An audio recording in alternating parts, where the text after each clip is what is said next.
I've changed some of the ways in which my lodge runs, and over the last 9 months, we found it's been for the better. This wouldn't have been achievable if it wasn't for the Worshipful Master being on board, and I'm glad that he gave me the latitude as the Senior Warden to do so. Now, as a past master, I took on Senior Warden to fill a gap in the offices, something which all past masters are well accustomed to.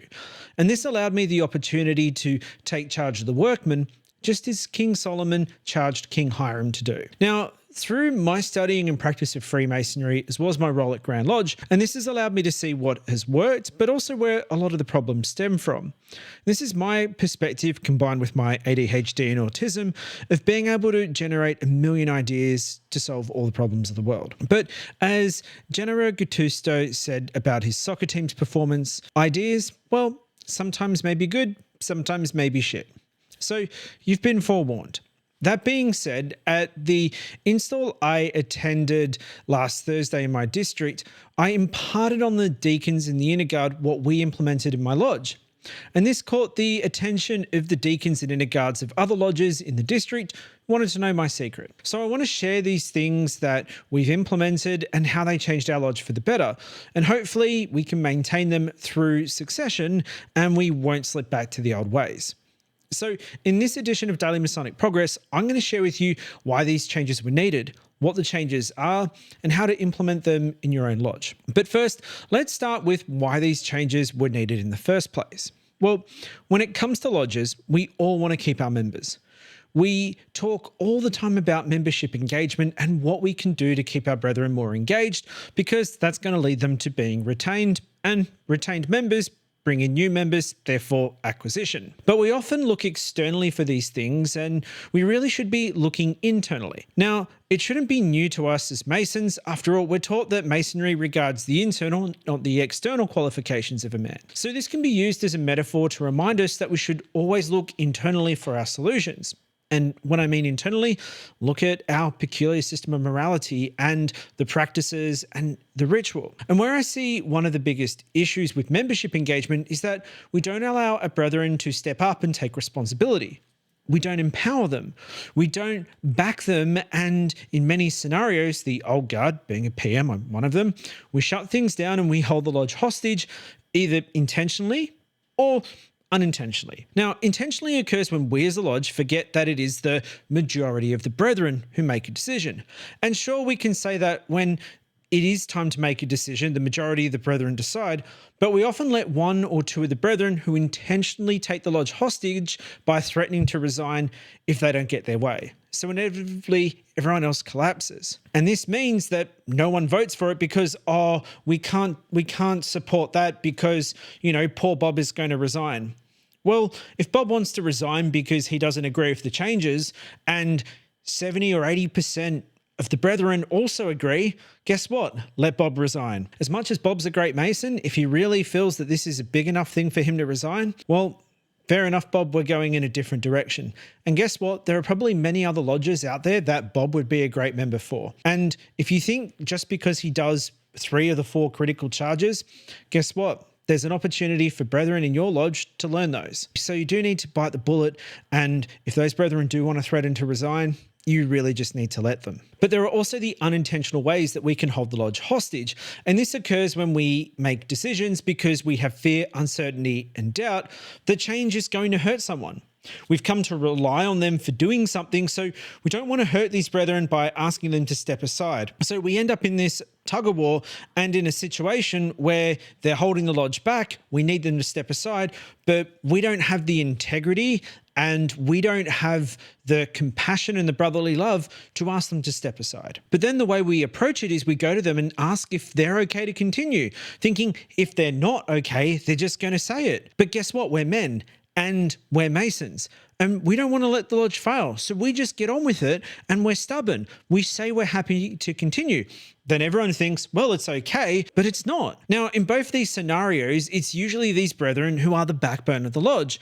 However, they're only the backbone because the lodge has failed to have one of their own. And therefore, in the absence of responsibility, in the absence of accountability, and in the absence of empowerment, such responsibility, accountability, and power are always going to fall to the ones who are willing to do the work for the good of the lodge. But what if for the good of the lodge actually meant that it had to fall in order to learn how to walk? Picture this: as we're growing up, we learn to walk by trying to stand on our own 2 feet. We fall, our parents pick it up, give us a pat on the bum, and we try again. And eventually we learn to walk, then run, then sprint, and then run a marathon. Okay, well, maybe more of a Netflix marathon, but you get the point. Now today, in our lodges, we're not letting them fall. We're not even letting them try to stand on their own 2 feet.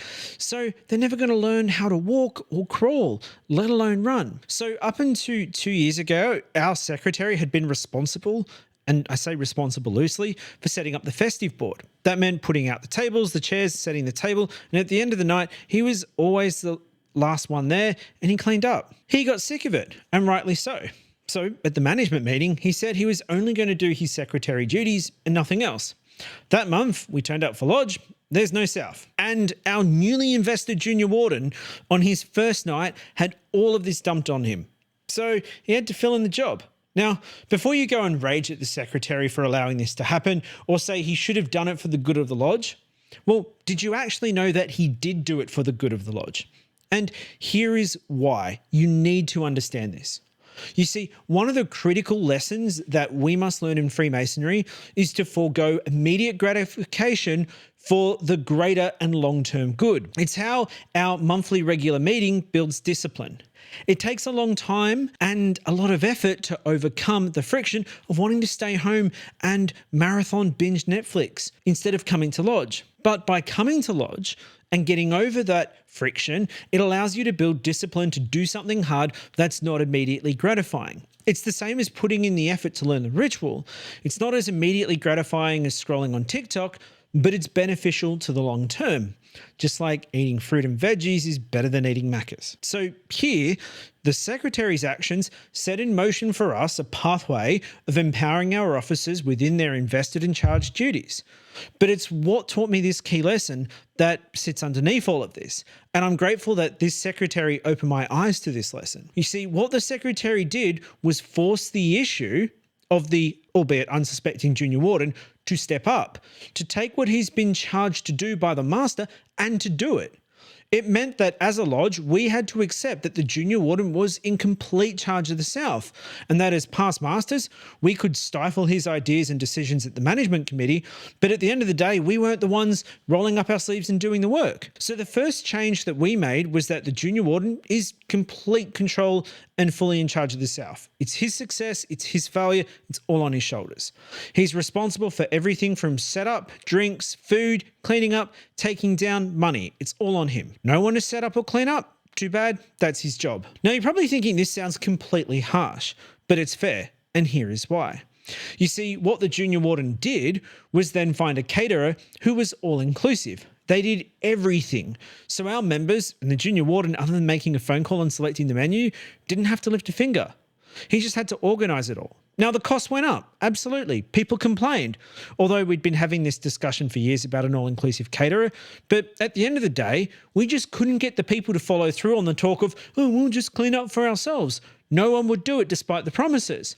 Then, as principal officers, we backed him and we're better for it. But this didn't just stop at the South. There were two more key things that we had implemented that changed the overall dynamics of the lodge for better.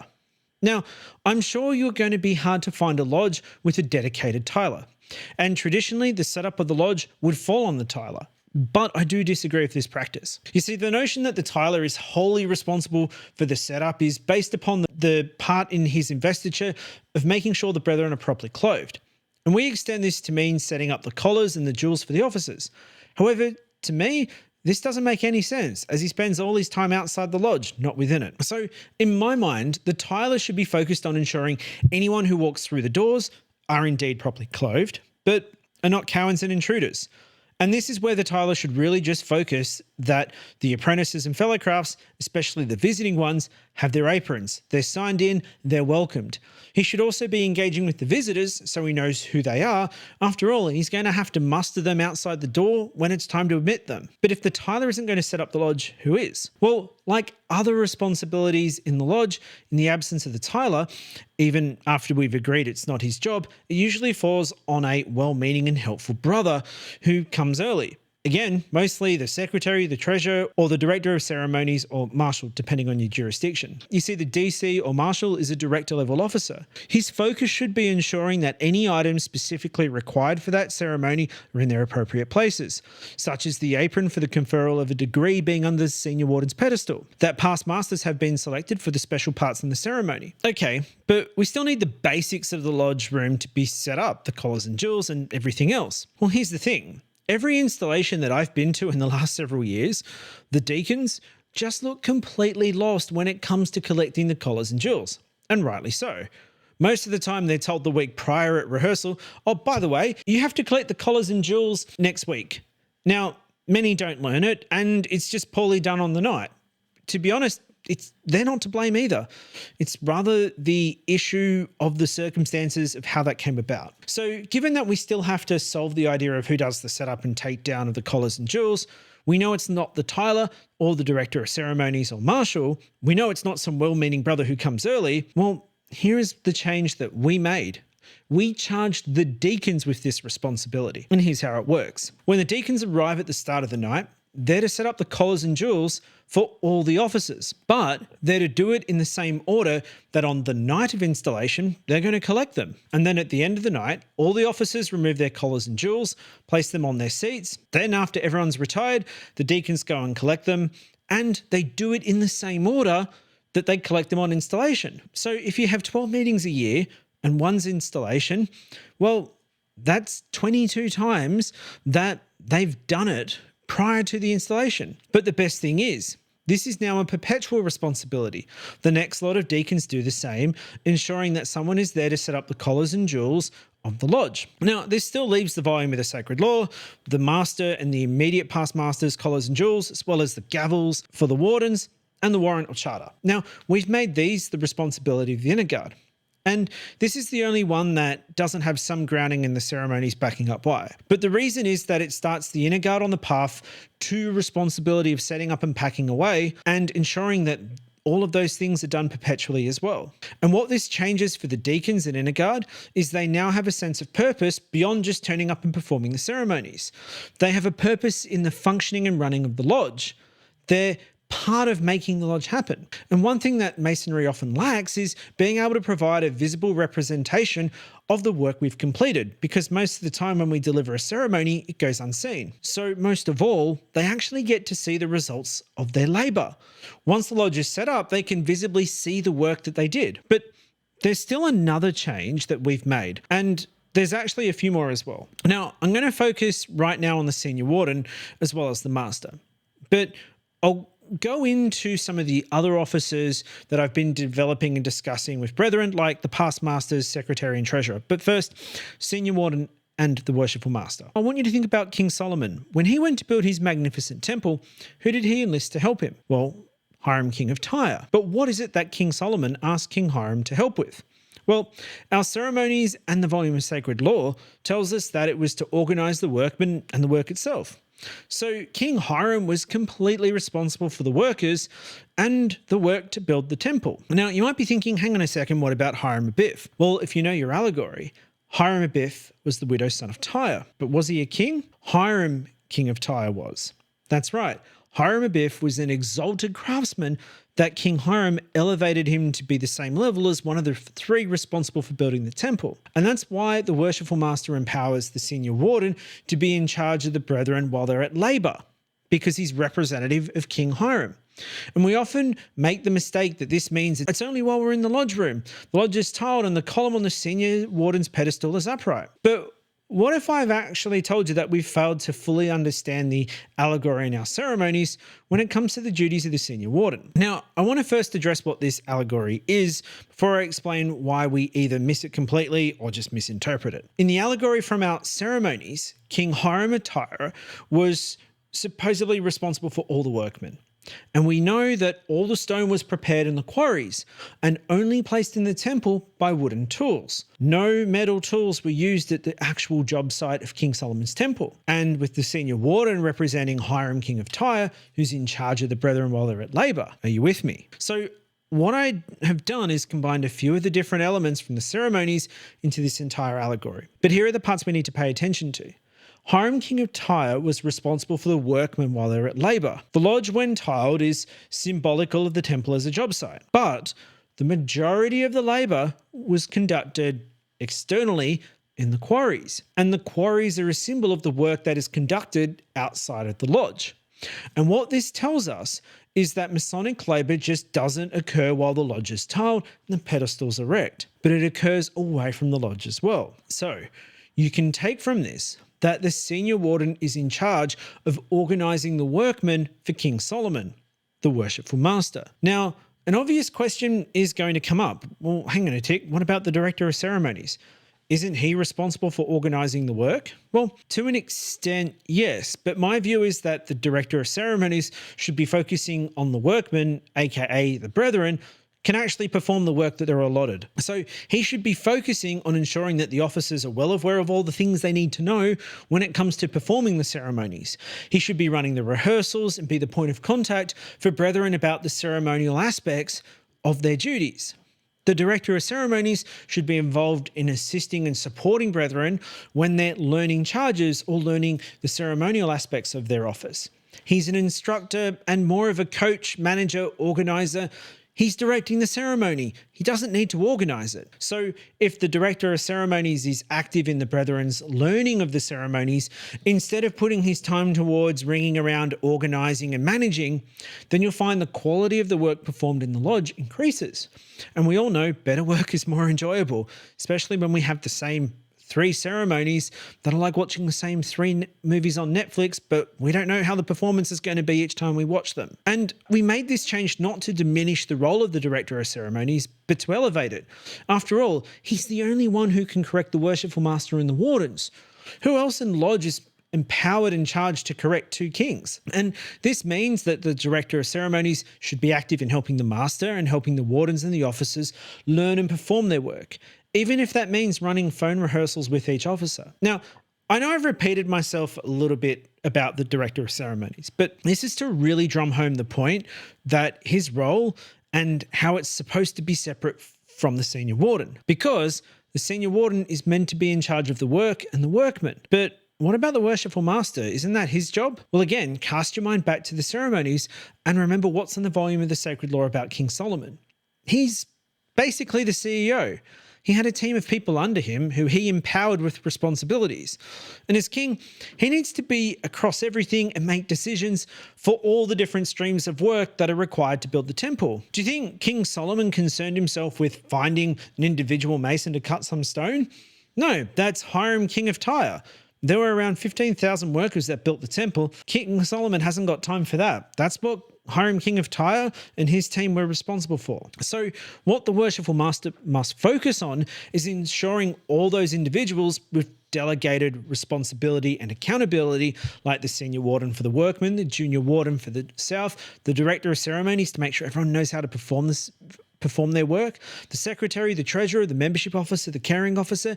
He needs to make sure they're all performing their duties. He should be leading them, supporting them, and unblocking them and putting in place the tools and the systems that they need to make it all happen. He should be giving direction to all those leaders in the lodge as to what his vision is. Think of the Worshipful Master as the CEO of the lodge, the managing director, the general manager of a company. He's responsible for making it all come together. He doesn't need to get bogged down in making sure there's someone to present a charge.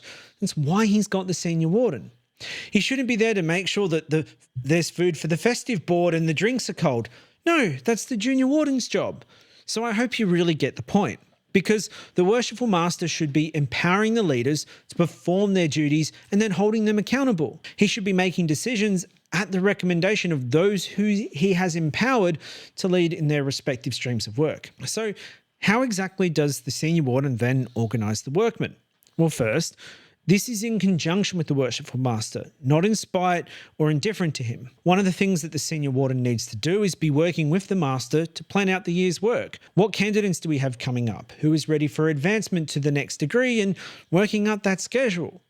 And this means he needs to be speaking with the membership officer about which prospective candidates are coming through and how their petition will affect the plans for work. Knowing that you may have an initiation in a couple of months means that you can organise other degree work or education around it. And then he's working with the apprentices and the fellow crafts as well as their mentors on where they're up to in terms of being ready for advancement. And he schedules those in as well. And then in the absence of the degree work, well, he's got to find other work to be done. Can we take a candidate from another lodge to pass a raise because they're swamped? Can we get a Masonic educator in to run a proper education session and not just do some trivia? And it may be partnering with other men's interest or personal development organisation like Men's Table, Toastmasters, or even getting Royal Arch to come in and do a Mark Man. Then once the work is scheduled, such as the degree work, like a first, second or third degree, he needs to make sure all the charge presenters are organised. And he needs to be encouraging Master Masons to learn a new charge and have the DC support them in learning it. He needs to confirm all the officers for the lodge are available for the next meeting, and if there's not, well, find someone to fill their spot. He needs to make sure the deacons and the inner guards are setting up and taking down the lodge room at the start and the end of the night, and ensuring that if regalia needs replacing, that the deacons bring it to his attention and he brings it to the master and the treasurer so we can get it replaced and organise payment for it. But it's also being in constant communication with the master about the plan and ensuring everything is lined up and it's going to happen. And then once everything's locked in, he needs to communicate with the secretary all the details of the work so the secretary can prepare the notice paper. Now, because the Senior Warden has everything penciled in, which the master's agreed to, the master can then prepare his work, and we also have the officers working on getting ready as well. We already have a general idea of who is doing what work over the next few months, and it makes it so easy to run the lodge. And what this means is that within 7 days after the lodge is closed tiled, the Senior Warden, i.e. me, has confirmed the work for the next month. Whether it's the candidate, the officers, the charge presenters, or the presenter of the education item. And then the secretary and the master now get an email advising them of who's doing what, and it's all confirmed. The notice paper can then go out on time or even early. Visitors can get notified about the upcoming work and actually plan to attend. And everyone knows what's going on ahead of time and not allowing their emergencies to come up. Because the truth is, if you wait until the last minute to let your members, let alone your visitors, know what's going on in your lodge, you're not treating their time as precious. And you're treating them like they're there to serve you by attending lodge. And you're not giving them a reason to block out their night of your lodge meeting before anything else comes up. And then you're just going to end up with low attendance and a whole bunch of last minute apologies. And we all know this leads to call-offs. So by doing these things, while it has taken us a few months to get there, the reality is it has taken less than 9 meetings to turn things around, which if you think that it takes 14 repetitions to form a new habit, we're starting to see the fruits of our labours already. But of course, there's still more work to do. And more importantly, our officers now feel responsible and are part of running the lodge. They're empowered and they're encouraged and they're improving as well. But the best thing is our attendance from members is up. Our attendance from visitors is up. We're attracting candidates to our lodge. And most importantly, we're building a core group of brothers who are there for each other. Now let's address the elephant in the room, because a lot has been spoken about the progressive officers, but what about the immovable officers, i.e. the secretary or treasurer, that we can never find anyone new to take on those roles? And I'm sure you've heard this at your lodge, and maybe you said it itself. It's a common problem that is hurting us more than we realize. Because here's what usually happens when it comes to the secretary and treasurer. You've had a brother who's been secretary for 15 years. He keeps doing it all because he feels that if he doesn't, no one else will. No one else learns how to do his job, so this brother stays on year after year out of duty and love for the lodge. And this cycle continues with absolutely no end in sight. Does this sound familiar? This is happening in lodges all over, and it's happened for decades. It's a trap, and it's not fair to these dedicated brethren. These long-serving officers keep doing their job out of love for the craft. They don't want to see their lodge struggle or fail, and it's admirable, but it's also a problem. So we actually need to break this cycle. Except, how do we do it? Well, the answer is actually simpler than you think. It's your past masters. You see, yes, the brethren who have already led the lodge could be the key to finding people for secretary and treasurer. We have the experience, the love for the craft to take on these roles. But before we understand why the past masters are the solution, well, let's look at how we got there and why that's a problem. The other week, I was in Grand Lodge and looking through the executive officers of the lodges for the last 100 years. And it's been quite common over history that we've had secretaries literally do 10, 15-year stints. Over the years, it's basically that lodges have fallen into the pattern on relying on the same brethren for the key roles, and we create the stagnation trap. It starts innocently. A brother takes on the role of secretary or treasurer because he's good at it, or literally there's no one else to do it. And he does a great job. The lodge keeps re-electing him. Then year after year, re-election. It's comfortable. It's easy. This poor brother just wants to serve the lodge and he can't say no. And this comfort is deceptive. You see, over time, other members stop seeing those roles as something that they could or should do. They assume that these key positions require special or esoteric skills that only a few people possess.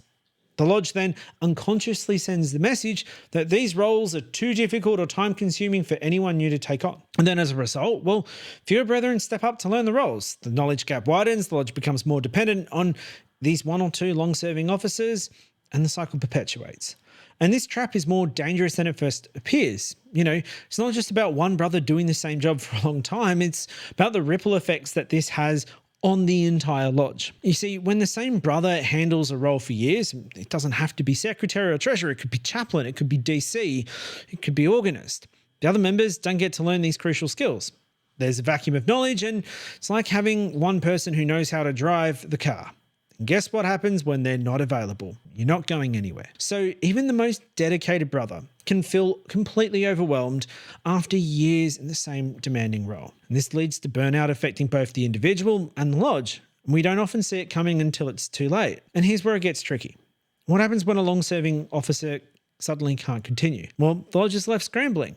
There's no one prepared to step in, and this ultimately leads to chaos. It's like trying to find a new captain for a ship when you're already out at sea and in the middle of a storm. But just wait a minute. If you think about it like this, if we're sailing a ship, shouldn't every crew member know how to steer? Shouldn't every officer understand navigation from reading charts and managing supplies? Well, in a well-run ship, officers rotate through different roles.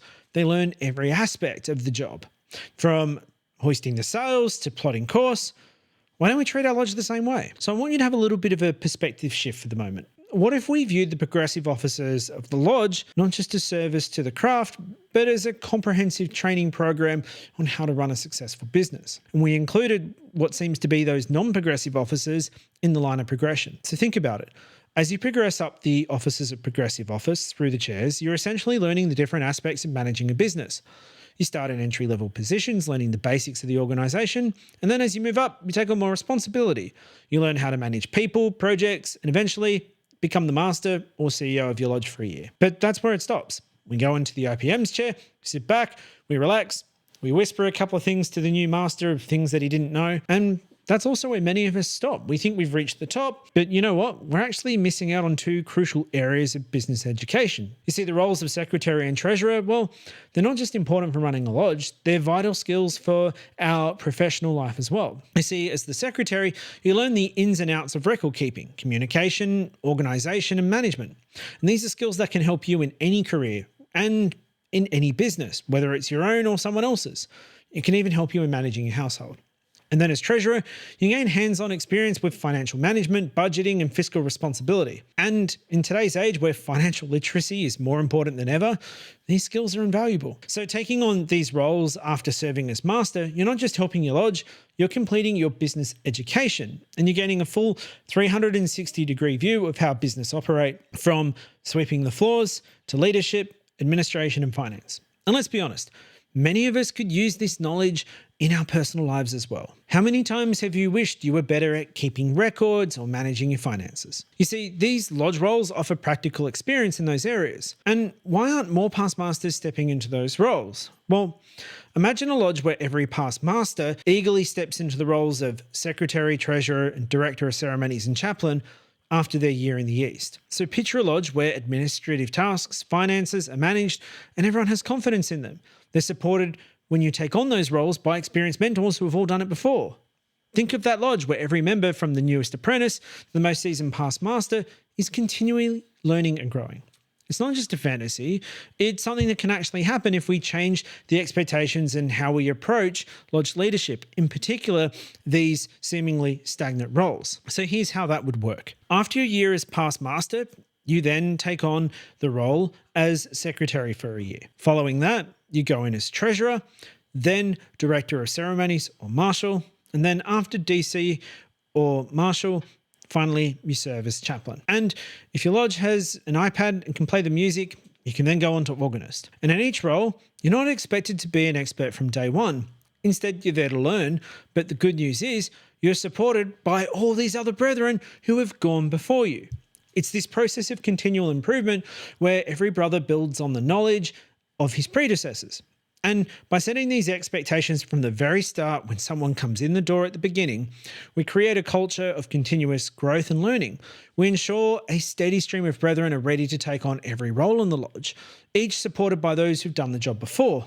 And this eliminates the panic of trying to find a new secretary or treasurer at the last minute. The effects of this go far beyond just filling roles. When past masters take on these positions, well, we gain a broader view of lodge management. We become more well-rounded in our understanding of the craft, and we get equipped with a broad set of skills that serve us in all areas of our life. Our lodges also become stronger, become more resilient and more dynamic, and we have greater retention, greater engagement, and we could also break free from the cycle of stagnation that holds so many lodges back. We create a pool of leaders with a wealth of experience that's capable of guiding our lodges through the various challenges. But here's the real magic. Thriving lodges naturally draw in more men of substance.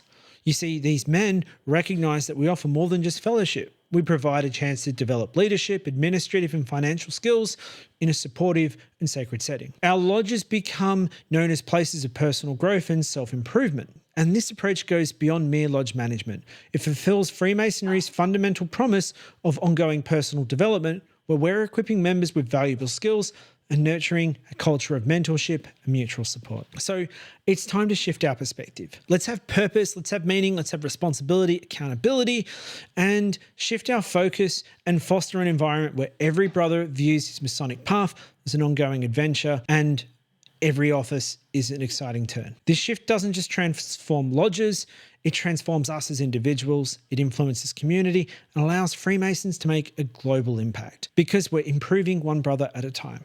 After all, isn't that the essence of Freemasonry?